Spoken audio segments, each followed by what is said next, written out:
Loafers are without a doubt one of the pinnacle shoes that man can have in his wardrobe. But what exactly is a loafer? And what are the differences between the styles of loafers? In this guide, you will learn all about loafers, their history, and how to wear this wonderful shoe.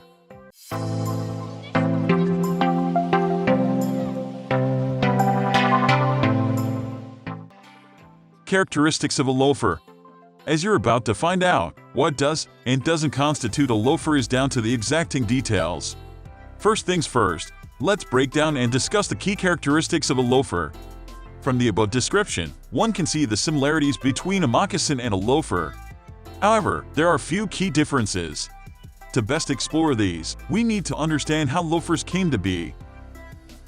Not a loafer. It's easy to confuse other slip-on shoe styles with loafers. As the name suggests, you can slip on the shoe just like a loafer, but it lacks the moccasin seam on the uppers and looks more like a regular Oxford or brogue. Slip-ons such as the Laceman style pictured here are favored for their smart appearance and ease of wear. History of the loafer.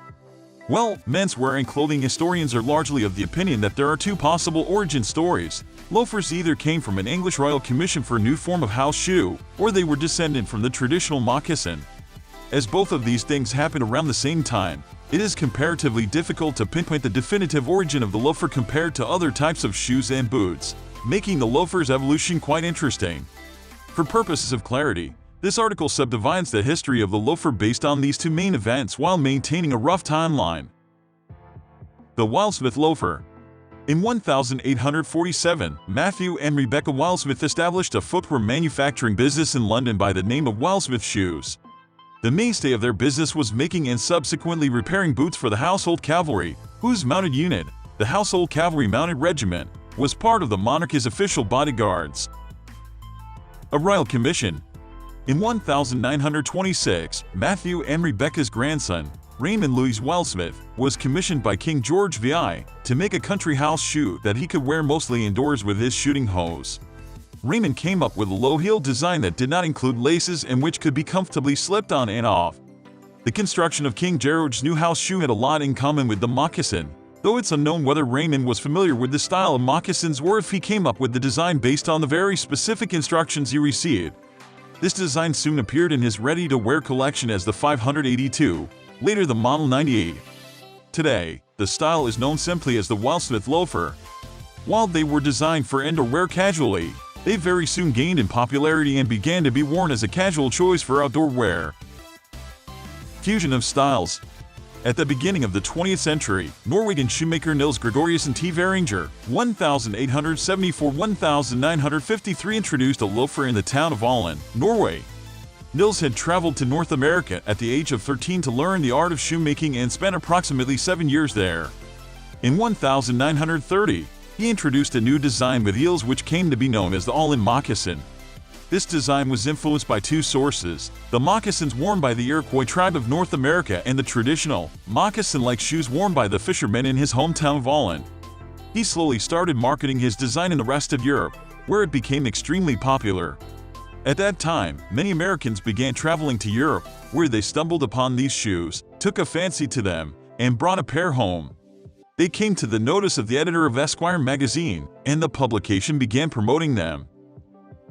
The Penny Loafer. In 1936, some sources put the date as 1934, the G.H. Bay Shoe Company introduced its version of the loafer, and the company is known for it to this day. Their design included a distinctive strip of leather, the saddle of the shoe with a diamond-shaped cutout. Bayes gave their loafers the name Wegians, to sound like Norwegians, a nod to the Norwegian roots of the shoe, and to differentiate them from the Spalding loafer. The Dassel Loafer. It remains unclear what the roots of the tassel loafers are. Some sources claim tassel loafers were popular with the Ivy League set in the 1920s, though our research has been unable to corroborate this. U.S. President Harry Truman wore derby shoes with tassels, but he did not have tassel loafers. Rather, evidence suggests that after the end of the Second World War, the little-remembered but rather debonair American movie actor Paul Lucas bought a pair of Oxfords with little tassels at the end of the lace while on a trip abroad. Upon his return to America, he took the shoes to the New York shoemakers, Farkas and Kovacs, and asked them to make something similar. Not fully satisfied, Lucas then took them to Left Court of New York and Moore's Bookmakers of Beverly Hills. Ironically, both of these firms would pass on the request to the Alden Shoe Company. The Gucci Horsebit Loafer. While the loafer grew in stature in America, with the tassel loafer being worn with suits by the 1960s, it was not quite the same story in Europe. In Italy, this style of shoe was more widespread, but all other Europeans considered the loafer to be a casual shoe that had no place in the city. The Belgian Loafer. After the Bendel family sold their store in 1954, Bendel purchased two 300-year-old shoe factories in Belgium in 1956 and started producing men's and women's loafers. The shoe became an instant hit, and the bow was easily recognizable. As such, he single-handedly rescued the Belgian shoe industry, which earned him a Knightship of the Order of Leopold in 1964. Just 6 years later, he was made Knight Commander of the Order of Leopold Roman II. What loafers should you buy? Every man should have at least one pair of loafers. With that said, there is not one style that is objectively more necessary than another. It should be about what style of loafer you think you'll get the most use out of.